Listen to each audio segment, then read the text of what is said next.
Une application qui s'appelle Padlet qui permet de créer des murs collaboratifs. Voilà, donc je vais vous expliquer tout ça. Donc tout d'abord, on va se rendre directement sur le site. Voilà, donc l'adresse est la suivante, www.padlet.com. Voilà. Donc ici, une possibilité. Donc si vous n'avez pas de compte, il va falloir en créer un. Si vous en avez un, notamment un compte Google par exemple, vous allez pouvoir directement entrer sur l'application. Donc pour utiliser une application, il vous faut tout simplement une connexion internet et puis le site dédié à l'application. Voilà, donc là ici je fais login or sign up. Donc si vous n'avez pas de login sur le Padlet, vous pouvez en créer un. Donc vous entrez une adresse mail valide et un mot de passe. Sinon, si vous avez déjà créé une adresse, vous faites login. Et si vous avez un compte Google déjà connecté sur le navigateur, vous entrez directement, ce qui est mon cas. Voilà, donc je choisis mon adresse de classe.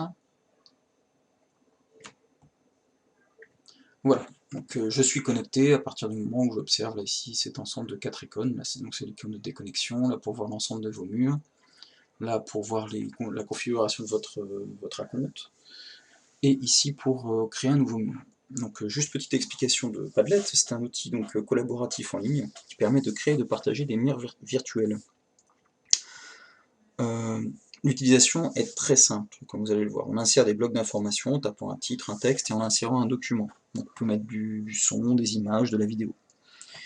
Le résultat est très visuel. La principale force de Padlet, c'est son aspect collaboratif. C'est-à-dire que les élèves peuvent travailler à plusieurs en même temps et remplir le même mur. Cela peut être très intéressant pour un travail de groupe, l'élaboration d'exposés, de traces écrites, de murs de documents, qui vont servir entre autres par exemple à vérifier la pertinence d'un site sélectionné par les élèves. Donc on va en discuter après au vidéoprojecteur pour voir si le site est compréhensible déjà par exemple pour des élèves de CM2. Donc je vous présente l'outil, donc on va créer un nouveau mur.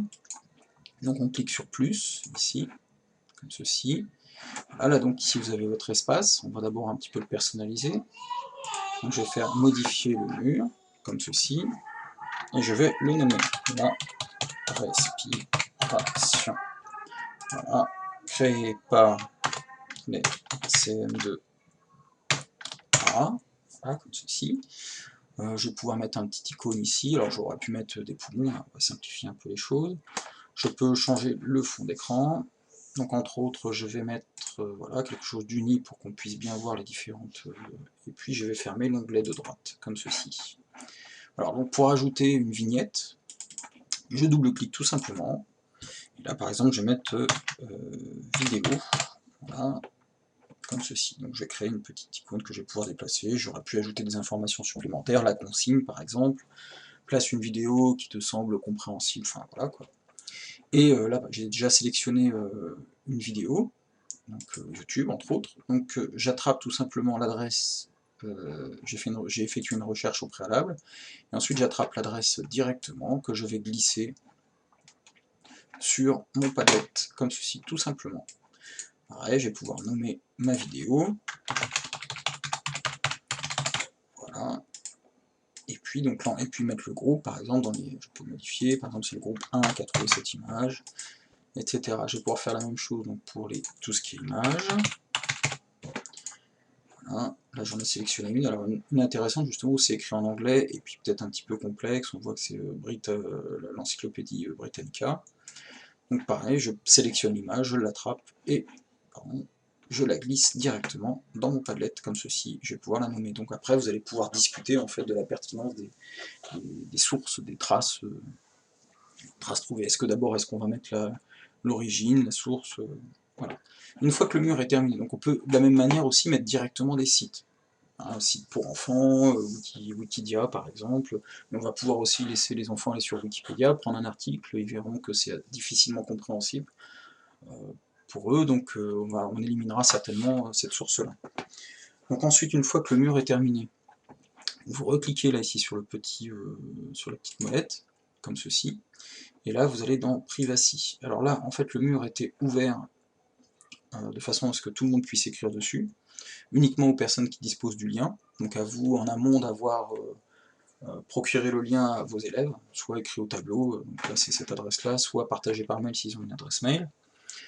Et une fois que le Padlet est terminé, vous le rendez public, de façon à ce que tout le monde puisse y accéder, et uniquement visible, donc can view. Hein, vous mettez surtout pas écriture, ou alors modéré si vous voulez, si vous autorisez les commentaires.